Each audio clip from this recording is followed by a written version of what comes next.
నంద్యాల పెద్ద చెరువు కట్టపై 3.50 కోట్లతో walking track, open gym, solar lighting పనుల నిర్మాణానికి మంత్రి ఫరూక్ మరియు జిల్లా కలెక్టర్ రాజకుమారి భూమి పూజ చేశారు.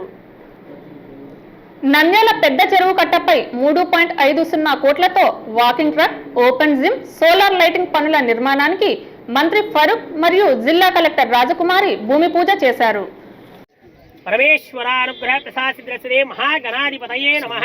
स्थिरो भव वरदो भव निलो नमः। त्वं चत्वारि वाक्पद त्वं रुद्रस्वयं त्वं अग्निस्वयं त्वं वायुस्वयं त्वं सूर्यस्वयं त्वं चंद्रमा. చెరువు అభివృద్ధితో నంద్యాల ప్రజలకు మెరుగైన వాకింగ్, వినోద సౌకర్యాలు కల్పించడం జరుగుతుందన్నారు. చెరువుల పరిరక్షణతో పాటు పట్టణాభివృద్ధికి ప్రాధాన్యం ఇస్తున్నట్లు పేర్కొన్నారు. 3.50 కోట్లతో walking track, open gym, solar lighting పనులకు శ్రీకారం చుట్టారు.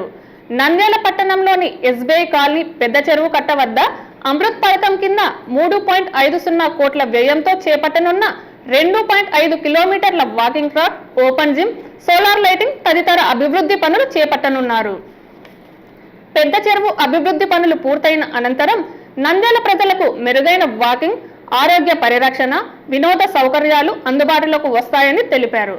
నంద్యాల పట్టణ అభివృద్ధిలో భాగంగా టౌన్ హాల్ పరిసరాల్లో పార్కుల ఏర్పాటు, పోలీస్ స్టేషన్లు, ట్రాఫిక్ పోలీస్ స్టేషన్, డిగ్రీ కళాశాలలు, నేషనల్ కళాశాల వంటి విద్య, పరిపాలన, మౌలిక వసతుల అభివృద్ధి చెందడం వల్ల ప్రజలకు మెరుగైన వసతులు అందుతాయని పేర్కొన్నారు.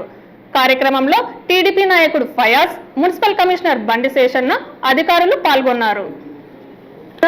ఇచ్చిన అమౌంట్ తో మంచి వాకింగ్ ట్రాక్ ఉండాలి and solar lighting facility with CC cams ఉండాలి. ఎందుకంటే వాకర్స్ కి మెయిన్ ఇక్కడికి వచ్చిన వాళ్ళకి సేఫ్టీ, సెక్యూరిటీ కూడా ఇంపార్టెంట్ కాబట్టి వాకింగ్ కి ట్రాక్ ఇవ్వడమే కాదు, proper lighting facility and CC cams పెట్టి అది మన డిస్ట్రిక్ట్ మెయిన్ యూనిట్ కనెక్ట్ చేస్తే ఎప్పుడు కూడా దానిపైన వాచ్ అన్నది ఉంటుంది.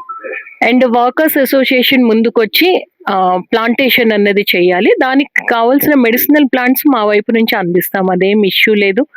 ఎక్కువగా వేప, అలాగే ఉసిరి, మారేడు ఇలాంటివి వేస్తే, మనకి రావి ఇలాంటివి వేస్తే కార్తీక మాసంలో కూడా చాలా మంది ఉపయోగించుకోవడానికి అవుతుంది. ఇన్ అడిషన్ టు దట్ ఏమేం మెడిసినల్ ప్లాంట్స్ కావాలో అవన్నీ కూడా అందిస్తే మంచి వాతావరణం అన్నది ఉంటుంది. ఆ స్వచ్ఛమైన గాలి కూడా మన నంద్యాల టౌన్ వాళ్ళకు వస్తుంది. కేసీ కెనాల్ వచ్చిన తర్వాత కొంత అండర్ గ్రౌండ్ వాటర్ రీఛార్జ్ అయిన తర్వాత అక్కడక్కడ బావులు తోగి మున్సిపాలిటీ వాళ్ళు బావుల నీళ్లు, మంచి నీళ్ళు తాగడానికి అవకాశం కలిగించారు. ఆ రకంగా నంద్యాల పరిస్థితి ఉండేది. 1899లో నంద్యాలను 10,000 కూడా ధనాభా తక్కువ ఉంటే నూనెపల్లె, మూలసాగరం టెక్కేని కలిపి, నూనెపల్లె టెక్కే ఉన్నది, 2 మూలసాగరం వేరే గ్రామాన్ని కలిపి 1899 మున్సిపాలిటీ చేశారు. దీని చరిత్ర ఇది. అప్పుడు ఓల్డ్ అమ్మా, నేను మున్సిపల్ మినిస్టర్ కాబట్టి రాయను ఇది. ఎందుకంటే 100 days సెలబ్రేషన్ కూడా చేశాను 1999లో. మన చాలా మందికి మిత్రులు వచ్చింటారు, అధికారులంతా. పీరేకి తెలిసి ఉండదు, బహుశా అందరూ అటెండ్ అయినారు కదా. బాగా బ్రహ్మాండం చేశాం. అంతా సెలబ్రిటీస్ అంతా పిలిపించి, సినిమా యాక్టర్లను పిలిపించి చాలా పెద్ద ఎత్తున ఫంక్షన్ చేశాం. నంద్యాలలో మరి ఇప్పుడు ఫండ్స్ రావడం చేయడం బాగా అయిపోయినాయి. ఇంతకుముందు ప్రభుత్వాలు అంత ఫండ్స్ వచ్చేది కాదు. హలో అండి, నేను మీకు Rakshitha. Please do subscribe to Nandyal communications.